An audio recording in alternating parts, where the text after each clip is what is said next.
Now at 11, the queen of country music has died. And tonight, the world remembering Dolly Parton as an icon, a trailblazer, and a humanitarian. And one New York vendor says she remembered him after they met backstage. He didn't say anything other than the fact that, darling, God bless you, stay safe, and I love you. And as the tributes pour in tonight, we're learning Dolly Parton's cause of death. Good evening to you. I'm Christine Johnson, and her publicist says the legendary singer-songwriter died after a battle with cancer. And tonight, people are paying their respects outside of her Nashville home. Here's a live look at the growing memorial outside her hometown in Sevierville, Tennessee. Fans are also writing messages at the Country Music Hall of Fame, placing flowers on her Walk of Fame star in L.A. And then here in Greenwich Village, a special marquee at the IFC Center reading, "IFC will always love you." Tonight, the Empire State Building sparkled in pink in memory of the country music superstar. It lit up at exactly 9:25 in honor of her iconic song, 925. Dolly touched many lives, and Lisa Rozner is here now with more on that and new details on her death. Lisa? Well, Christine, Dolly Parton's team says she died at the Vanderbilt Ingram Cancer Center in Nashville, surrounded by loved ones. They say her generosity reached the lives of countless people, and many of those people are here in New York City, from street vendors to Broadway stars. As a singer and songwriter, Dolly Parton created an anthem for working women of the 1980s with 9 to 5. The actress and philanthropist came from humble beginnings in rural Tennessee. I was confident in who I was as a person, so I've just held on to that. Her career began at just 10 years old when Uncle Bill Owens helped land her a spot on the Farm and Home Hour variety show. In 1966, she married Carl Thomas Dean, and they were together until his death last year. Parton released her debut album, Hello, I'm Dolly, in 1967. Miss Dolly Parton. And was invited to perform on country music star Porter Wagoner's show and would go on to appear in 218 episodes. When she eventually left to pursue a solo career, Parton wrote, "I Will Always Love You" as a goodbye to Wagoner.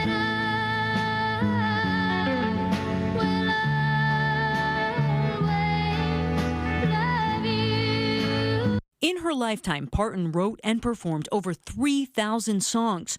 25 of them reached #1 on the Billboard charts, including Jolene. Jolene, Jolene, Jolene, Jolene. She recorded duets with Kenny Rogers.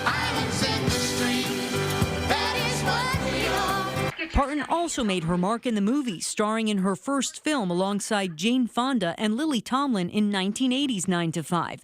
She was nominated for an Oscar for the song. In 1986, she opened Dollywood, a successful theme park in the Smoky Mountains.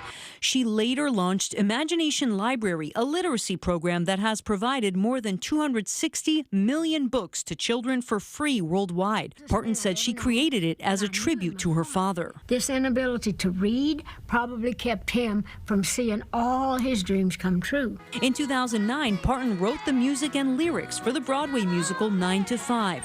One of the stars, Tony Award winner Stephanie J. Block, told us by phone she first met Parton during her audition. She stood up after I sang, gave me the warmest embrace. When you're in Dolly's presence, you do want to rise up and be your best self. Block says her talent and kindness took Broadway to another level. She wanted to be part of the fabric of Broadway. And during that Broadway run, Times Square vendor Dwayne Jackson says he befriended Parton's driver and had a chance to meet Parton backstage. Said, God bless you for your service in Vietnam.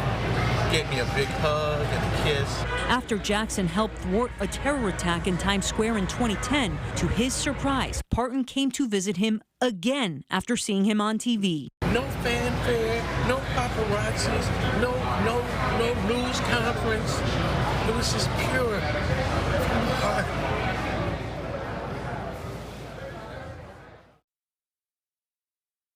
And he was hoping he would see Parton again because she had just announced plans for a new Broadway musical about her life story. Dolly, a true original musical, is set to begin previews in December. And Christine, its official opening date is in January on what would have been Dolly Parton's 81st birthday. See how many lives she touched. Lisa, thank you. Her 9 to 5 co-star Jane Fonda wrote, "I know that millions are mourning, and I want to say this. More than anyone I have ever known, Dolly will always be with us because she was so present, so powerful, so generous and playful that she is woven into all of our lives and hearts forever." And Julia Roberts, Parton's Steel Magnolias co-star, shared a statement saying, "Dolly was a magical and joyous human. I hold knowing her as a treasure in my life. The sun has dimmed today."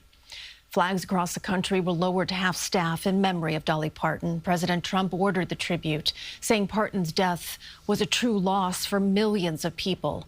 Flags are also flying at half-staff at Foley Square and other locations in New York City tonight. And back in 1993, Dolly Parton delighted fans when she rode on a horse-drawn carriage through Manhattan.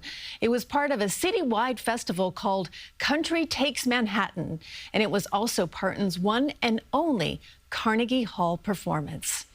And just 4 years ago, the MTA featured Dolly Parton on a special edition of the MetroCard. The design showcased the November 2022 release of her greatest hits collection, Diamonds and Rhinestones. For a more in-depth look at Dolly Parton's life, her legacy, and her impact on our area, just go to our website, cbsnewyork.com.